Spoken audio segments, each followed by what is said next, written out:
Fala pessoal, tudo bem? Começando aqui mais uma aulinha. Hoje a gente vai tratar sobre embargos de divergência e eles estão previstos lá no Código de Processo Civil apenas e tão somente em dois dispositivos, no artigo 1043 e 1044 do Código de Processo Civil.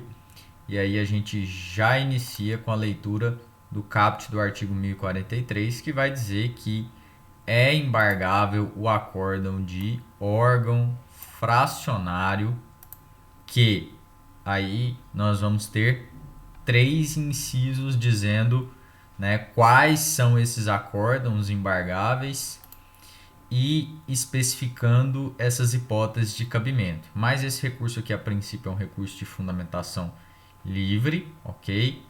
Porém, ele naturalmente, pelo próprio objeto desse recurso, ele vai ter algumas limitações e alguns requisitos formais que eu vou mencionar para vocês ao longo da aula. Mas antes disso, eu preciso explicar para vocês o que é essa história de órgão fracionário. Veja bem, na estrutura de um tribunal, e antes disso, na verdade, deixa eu fazer um parênteses aqui antes disso. Os embargos de divergência eles estão no capítulo 4 do Código de Processo Civil, tá aqui. E esse capítulo ele tem como título Recursos para o Supremo Tribunal Federal e para o Superior Tribunal de Justiça. Significa que os embargos de divergência eles são um recurso que somente pode ser interposto perante o STJ ou o STF, ok? Não é possível utilizar esse recurso, por exemplo, num Tribunal de Justiça, num Tribunal Regional Federal, que são esses dois tribunais que a gente chama de tribunais de apelação, e a gente trabalha aqui somente perante o STJ e o STF. Vocês vão ver por que quando a gente for especificar a questão das hipóteses de cabimento. Mas voltando ao que eu dizia sobre a questão do órgão fracionário. Veja bem, o órgão fracionário de um tribunal é qualquer órgão jurisdicional que não seja a corte especial ou o plenário. Olha só, todo tribunal, em razão naturalmente da quantidade de julgadores que você tem ali, é necessário que você faça uma divisão funcional entre órgãos fracionários para otimizar os trabalhos e permitir, naturalmente, que os casos possam ser julgados com a maior celeridade possível. Porque, por exemplo, aqui no estado de Goiás, a gente tem um tribunal que hoje tem 52 desembargadores, salvo engano. Não seria possível, ou não seria nem mesmo inteligente, que todos os processos fossem julgados por um órgão composto pelos 52 desembargadores. Então, o que se faz? Você divide o tribunal em órgãos fracionários, lotando uma quantidade X de julgadores em cada um desses órgãos fracionários e define uma competência funcional para que esses órgãos fracionários recebam processos dessas matérias com relação às quais a competência daquele órgão fracionário foi definida. Aqui no nosso Tribunal de Justiça de Goiás, por exemplo, os órgãos fracionários de menor composição são as câmaras. E aí nós vamos ter câmaras cíveis e câmaras criminais. Aqui nós só dividimos dessa forma, ou seja, a gente tem as câmaras criminais e as câmaras cíveis que julgam os casos não criminais. Ou seja, todas as matérias que não envolvem direito penal e processo penal vão ser julgadas pelas câmaras cíveis e, naturalmente, elas estão em maior quantidade em razão de os processos cíveis eles serem mais quantitativos do que os processos penais em regra. Então, aqui funciona assim. Aí, qual que é a diferença, só para vocês entenderem, entre uma corte especial e um plenário, né? São nomenclaturas que a gente utiliza para denominar o órgão jurisdicional máximo de um tribunal, ou seja, o órgão jurisdicional de maior composição de um tribunal que vai ter competências jurisdicionais máximas, como, por exemplo, decidir um incidente de arguição de inconstitucionalidade. Qual a diferença essencial entre o plenário e a Corte Especial é que o plenário ele é uma nomenclatura reservada para tribunais de relativo pequeno porte, em que esse órgão máximo ele é composto pela totalidade dos juízes daquele tribunal. Então, por exemplo, só para usar como exemplo aqui o STJ e o STF, que são os tribunais que a gente está estudando. O STF é um tribunal composto por 11 juízes, 11 ministros. E o seu órgão jurisdicional máximo é composto pelos 11 ministros. Então a gente diz que é o plenário do Supremo Tribunal Federal. Já no STJ, que é um tribunal composto por 33 juízes, 33 ministros, a Corte Especial ela não é composta pela totalidade dos seus ministros. Lá na Corte Especial do STJ, existem 25 ministros, salvo engano, que judicam naquele órgão jurisdicional máximo do STJ. E por isso, aquele órgão no STJ, ao invés de ser chamado de plenário, ele é chamado de Corte Especial, porque ele não é composto pela totalidade dos membros do tribunal. Então nós temos tribunais aqui no Brasil, principalmente tribunais de justiça de estados menores e pouco populosos, salvo engano o Amapá e alguns outros, que pela reduzida quantidade de desembargadores, o órgão jurisdicional máximo ele vai ser composto por todos esses desembargadores. Então, nós vamos dizer que aquele é o plenário do tribunal tal. Agora, quando não forem todos os julgadores, normalmente se refere à corte especial, órgão especial ou alguma coisa que o valha. Mas, além disso, além do órgão jurisdicional de máxima composição e o órgão jurisdicional de mínima composição, pode haver órgãos de composição intermediária. Então, nós podemos ter todo um organograma jurisdicional dentro de um tribunal, seja ele um tribunal de justiça, um tribunal regional federal, o STJ e o STF. Mas agora eu vou explicar para vocês como é que funciona essa divisão funcional no STJ. Olha só, o STJ ele vai se dividir em 3 tipos de órgãos fracionários diferentes. O STJ ele vai ter as turmas, que são 6 turmas, primeira, segunda, terceira, quarta, quinta e sexta. O STJ vai ter 3 sessões, primeira, segunda e terceira sessões, e vai ter a Corte Especial. A título de informação, as 6 turmas do STJ, elas são divididas em duplas com competências funcionais semelhantes, ou melhor, idênticas, A primeira e a segunda turma, elas analisam causas com competência de matérias de direito público, ou seja, direito administrativo, direito constitucional, a maioria dessas, direito ambiental, direito tributário, todas essas questões são decididas pela primeira e a segunda turma do STJ. A terceira e a quarta turma do STJ vai decidir matérias relacionadas ao direito privado.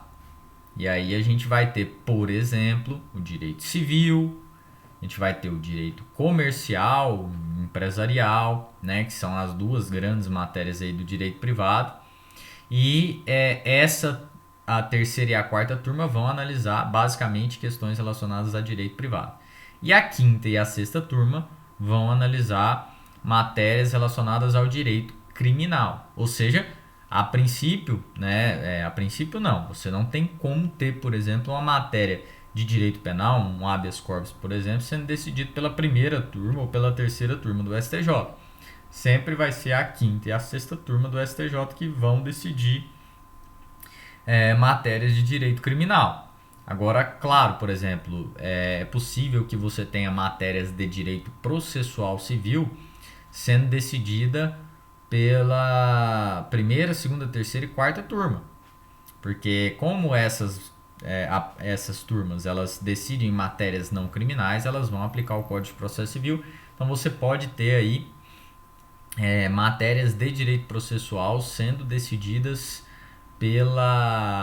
por essas turmas todas, né? E aí você pode ter divergências entre turmas que decidem matérias de competência diferente, mas nesse ponto não tem problema nenhum. E aí você tem, além das turmas no STJ, você vai ter as sessões. O que são as sessões? As sessões, basicamente, elas são reuniões de turmas, né? E isso é muito comum quando você pega a divisão funcional de um tribunal, seja ele qualquer que for. Você pode ter, por exemplo, como no Tribunal de Justiça de Goiás, a gente não chama o órgão fracionário mínimo de turma, a gente chama de Câmara Civil ou Câmara Criminal. Porém, a reunião de câmaras cíveis e de câmaras criminais se chama sessão. Então aqui a gente tem sessão civil e tem sessão criminal. Lá no STJ funciona da mesma forma. Então, as sessões no STJ, elas são as reuniões entre duas turmas. Claro que são as duas turmas com a mesma competência jurisdicional. Então, a primeira sessão do STJ é a reunião da primeira com a segunda turma. A segunda sessão do STJ vai ser a reunião da terceira com a quarta turma, e a terceira sessão do STJ vai ser a reunião da quinta com a sexta turma. E, ao fim e ao cabo disso tudo, nós temos aí a Corte Especial, que é o órgão jurisdicional máximo. É importante a gente entender essa divisão funcional também para entender como é que a gente vai manejar os embargos de divergência. Ok? Eu já explico esse ponto. Agora vamos analisar como que é feita a divisão. Beleza, eu já vou falar dessa questão. Olha só. Então, agora que a gente conhece essa divisão funcional do STJ, olha só. Cabe embargos de divergência contra decisão de turma e decisão de sessão. Por quê? Porque como na nossa definição de órgão fracionário é uma definição excludente, tudo aquilo que não for curso especial ou plenário é órgão fracionário. Então, se o STJ é composto por turmas, sessões e curso especial, eu posso interpor embargo de divergência contra decisão de turmas e decisão de sessões. E não vai caber, evidentemente, embargo de divergência contra a decisão da Corte Especial. E lá no STF, como é que funciona isso? Lá no STF, a gente só tem a divisão em turmas e plenário. Lá no STF funciona assim. Temos 11 ministros, divididos em duas turmas. Essas turmas elas têm as mesmas competências jurisdicionais. Cada turma é composta por 5 ministros e o ministro que não participa de nenhuma das duas turmas é o presidente do plenário, que é o presidente do STF. Ou seja, o presidente do STF, enquanto ele estiver no seu mandato como presidente do STF, ele não participa de nenhuma das turmas. É sempre assim. Então ele participa somente dos julgamentos no plenário. E aí, naturalmente, se o STF só tem um tipo de órgão fracionário, que são as turmas, então vai caber embargos de divergência contra decisão apenas de turma no STF, ok? E aí, vejam bem aqui, a gente começa a entrar nos incisos do artigo 1043 para entender contra o que vai caber embargo de divergência. Olha só, cabe embargo de divergência contra decisão de órgão fracionário em recurso extraordinário ou em recurso especial que divergir do julgamento de qualquer outro órgão do mesmo tribunal, sendo os acórdãos embargado e paradigma de mérito. Então, vamos respirar e vamos entender. Olha só. Eu falei lá no início que, naturalmente, pela própria posição dos embargos de divergência que foram colocados dentro do capítulo dos recursos para o STF e o STJ, esses recursos só seriam possíveis de serem interpostos perante o STF e o STJ. E a explicação também está aqui naturalmente. Por quê? Porque a decisão recorrida, o acórdão recorrido, ele tem que ter decidido um recurso extraordinário ou um recurso especial. Recurso extraordinário no STF, recurso especial no STJ. Agora, o que é preciso verificar aqui é que esse acórdão em recurso extraordinário ou recurso especial tem que ter divergido do julgamento de qualquer outro órgão do mesmo tribunal. Então, lá no STJ, a princípio, eu posso interpor embargos de divergência contra acórdão de turma contra turma, de turma contra seção e até mesmo de turma contra a corte especial. Porque aqui, qualquer outro órgão do mesmo tribunal implica a interpretação de que eu posso colocar o acórdão recorrido, que tem que ser de órgão fracionário por definição, contra um acórdão paradigma que pode ser de uma corte especial ou de um plenário. A princípio isso não tem problema nenhum, é em tese cabível. E no caso do STJ ainda, eu posso ter, por exemplo, o acórdão recorrido de uma seção do STJ contra um acórdão de turma, porque, de novo aqui, não houve uma limitação acerca, por exemplo, dessa hierarquia do órgão jurisdicional. Então, eu posso sim, em tese, ter um acórdão recorrido de seção, ter um acórdão paradigma de turma e isso servir como fundamento para a interposição dos embargos de divergência, ok? E no STF é mais tranquilo porque você só vai ter a possibilidade de entrar com embargo de divergência tendo como acórdão recorrido o acórdão de uma turma contra um acórdão paradigma de turma ou contra um acórdão paradigma de plenário. Mas eu preciso fazer uma ressalva que eu faria lá no final, mas já faço agora, que esse acórdão paradigma, aliás, o acórdão, a divergência que se alega, ela tem que ser atual e a jurisprudência do tribunal não pode ter se firmado no sentido do acórdão recorrido. Ou seja, se o acórdão paradigma for contrário à jurisprudência consolidada do tribunal, então não vai caber embargo de divergência por falta dessa questão de a divergência não ser atual, ok? Agora, para a gente finalizar a análise desse primeiro inciso aqui, o que está querendo dizer o Código de Processo Civil quando diz que o acórdão embargado e paradigma tem que ser de mérito? Aí a gente volta lá na teoria geral dos recursos. Por quê? Porque todo recurso ele passa por um juízo de admissibilidade e um juízo de mérito. Então, naturalmente, se eu estou dizendo aqui que o recurso extraordinário tem que ser de mérito, assim como o paradigma, no caso eu estou falando aqui do acórdão recorrido, ele tem que ser um acórdão de mérito e o paradigma também, isso significa que o recurso extraordinário ou o recurso especial, dependendo do caso, tem que ter sido conhecido.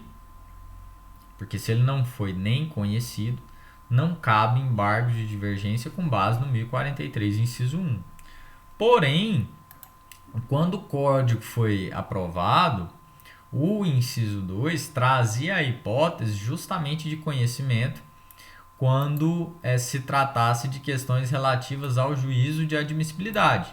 E isso foi revogado pelo Código, ou seja, não cabe embargo de divergência contra acórdão embargado com base em paradigma que diz respeito a juízo de admissibilidade.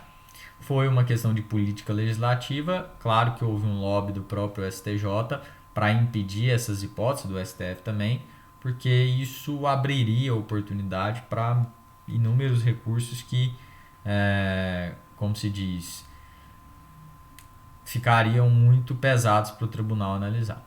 Mas, olha só, o inciso 3 ele traz uma hipótese que ele reproduz praticamente tudo que o inciso 1 já disse, mas ele vai dizer, sendo um acórdão de mérito e outro que não tenha conhecido do recurso, embora tenha examinado a controvérsia. E aí eu preciso explicar para vocês o sentido disso. Por quê?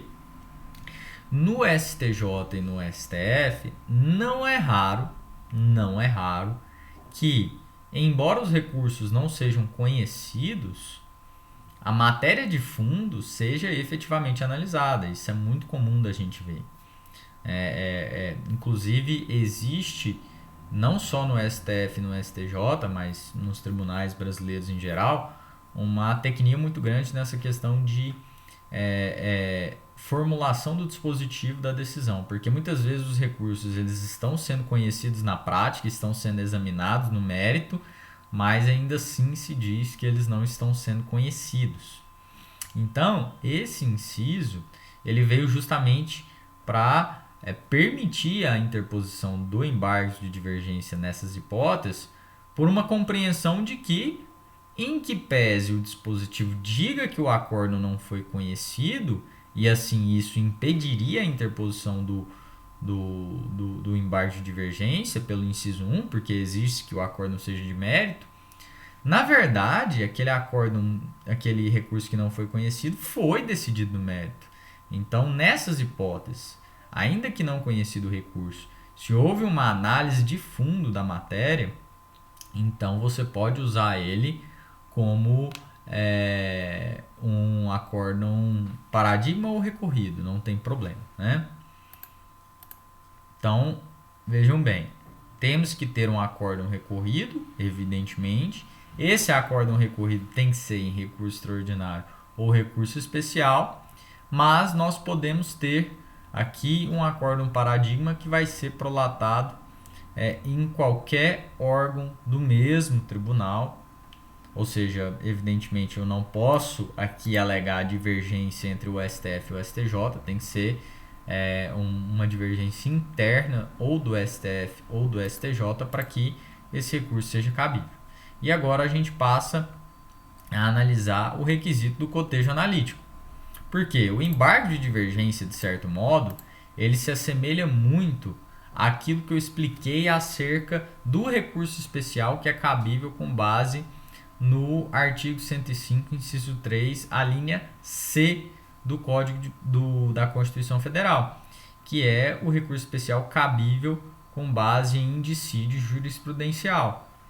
Porque além de você ter aqui um requisito de todos os requisitos de admissibilidade naturais, você vai ter aqui a prova da divergência, ou seja, você tem que provar a divergência com certidão, cópia ou citação de repositório oficial credenciado de jurisprudência, inclusive em mídia eletrônica, onde foi publicado o acórdão divergente, ou com a reprodução do julgado disponível na rede mundial de computadores, indicando a respectiva fonte, e mencionar as circunstâncias que identificam ou assemelham os casos.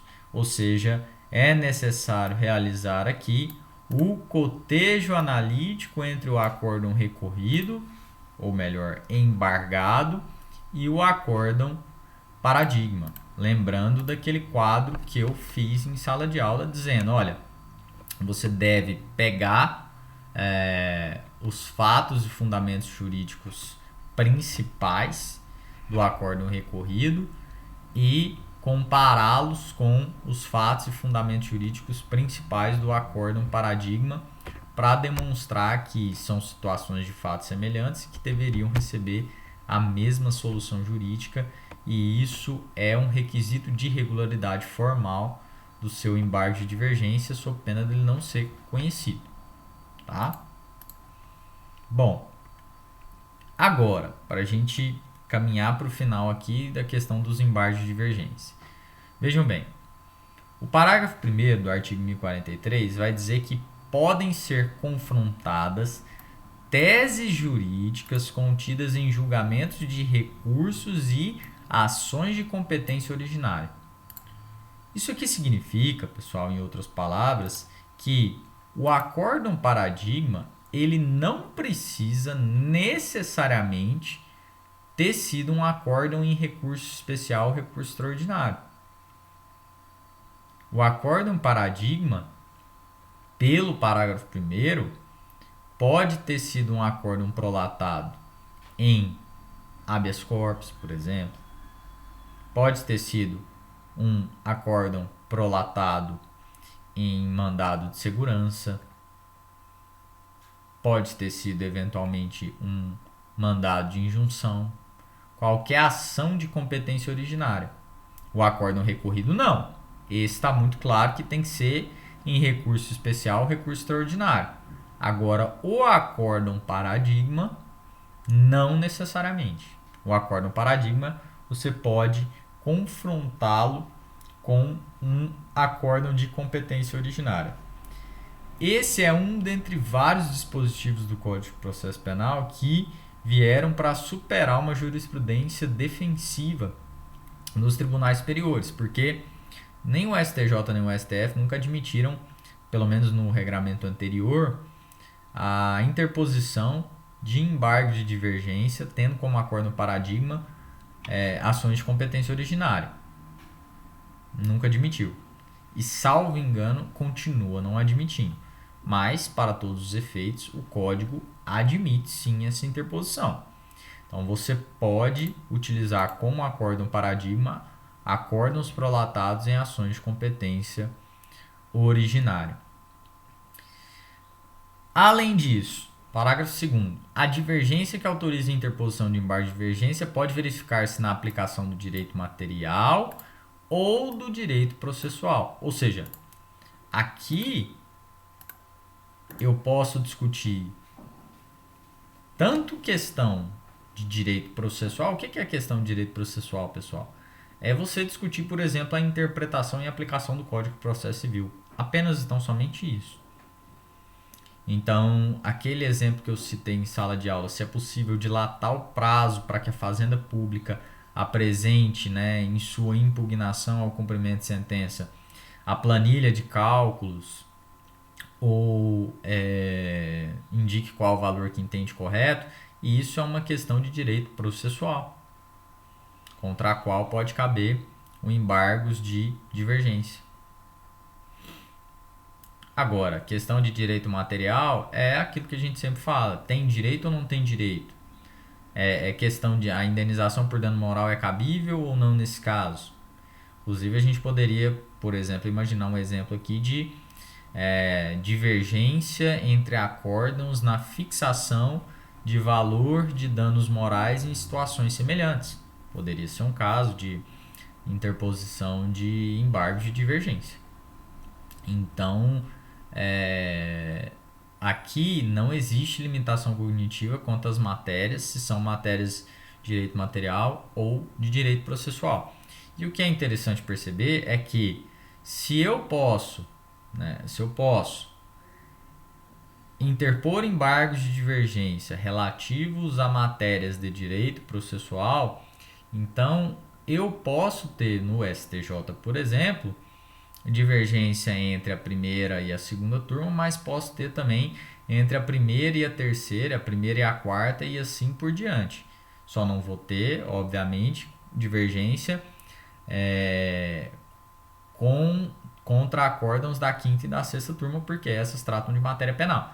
Mas todas essas outras turmas que tratam de matéria de processo civil, são matérias não criminais, Ainda que o direito material tratado por eles sejam diferentes, o direito processual é o mesmo. Então eu posso ter divergência entre essas turmas. Em regra, como é que o STJ decide essas questões? Quando você tem divergência entre turmas de sessões diferentes, o embargo de divergência ele vai ser direcionado à Corte Especial diretamente. Agora, quando você tem divergência entre turmas da mesma sessão, é a própria sessão que vai dirimir essa divergência a princípio, ok? Então, eu poderia dizer aqui que todas as divergências de direito material são resolvidas pelas sessões e todas as divergências de direito processual são resolvidas necessariamente pela Corte Especial. Ou não, né? Na verdade, não necessariamente. Pode ser que, por exemplo, se eu tiver uma divergência sobre direito processual na primeira e na segunda turma, a sessão pode dirimir essa questão. Agora, se for entre turmas diferentes, vai para a Corte Especial. Então, vai depender de contra quem, né? Qual é o órgão prolator do acórdão paradigma aí, para saber quem vai ser a competência para dirimir essa questão. E aí, olha só, existe uma hipótese em que eu posso pegar o acórdão paradigma da mesma turma, quando o acórdão paradigma for da mesma turma. Só que para isso eu preciso que a composição daquele órgão tenha alterado em mais da metade dos membros. Ou seja, no STJ, as turmas são compostas por 5 ministros. Então eu precisaria que o acórdão paradigma para eu poder utilizar o acórdão paradigma da mesma turma, que prolatou o acórdão recorrido, eu precisaria demonstrar que pelo menos 3 ministros se alteraram ali naquela composição. É uma hipótese rara, vai ser difícil, ainda mais considerando que se exige, como eu já falei antes, que o acórdão seja atual e que a questão não deva ter sido pacificada. Porque para que haja a alteração na composição, isso leva um certo tempo. Então é muito provável que até que essa alteração ocorra, esse acórdão paradigma ele deixe de ser atual ou a questão pode ter sido pacificada. É isso que está dizendo a súmula 168 do STJ. Não cabe embargos de divergência quando a jurisprudência do tribunal se firmou no mesmo sentido do acórdão embargado. Ou seja, não existe dissídio jurisprudencial se o acórdão recorrido ele está de acordo com a jurisprudência pacificada do tribunal, ainda que você possa apontar um acórdão paradigma atual e que contém uma divergência. Aí, neste caso do acórdão paradigma, é que caberia o embargo de divergência, porque ele estaria em desrespeito à jurisprudência pacificada do tribunal, ok? Em conclusão, é claro que nos embargos de divergência, a causa de pedir vai ser a divergência jurisprudencial e você vai pedir para que seja aplicado o entendimento do acórdão paradigma que você está apontando como divergente com o acórdão recorrido, porque é necessário que, para que você tenha interesse de recorrer, você tenha sido sucumbente na decisão.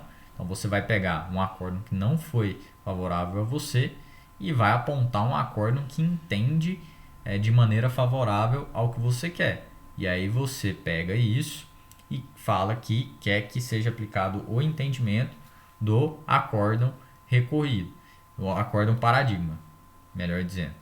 E aí você vai ter como pedido não só a resolução da divergência, como a aplicação do entendimento do acórdão paradigma. Então, esse recurso ele se assemelha demais, inclusive em forma de argumentação, em construção de redação, ao recurso especial fundamentado no artigo 105, inciso 3, a linha C, que é o recurso especial fundado em dissídio jurisprudencial. Até do ponto de vista formal, os requisitos são muito parecidos. A diferença é que aqui, naturalmente, eu vou ter que procurar uma divergência interna ou no STF ou no STJ, enquanto que o recurso especial com base em dissídio jurisprudencial, eu tenho a liberdade de encontrar precedentes em qualquer tribunal do país que sejam contrários, né, que sejam divergentes daquele precedente que eu tô, daquele acórdão contra o qual eu estou interpondo o recurso especial. Beleza? Esse aí é o nosso embargos de divergência.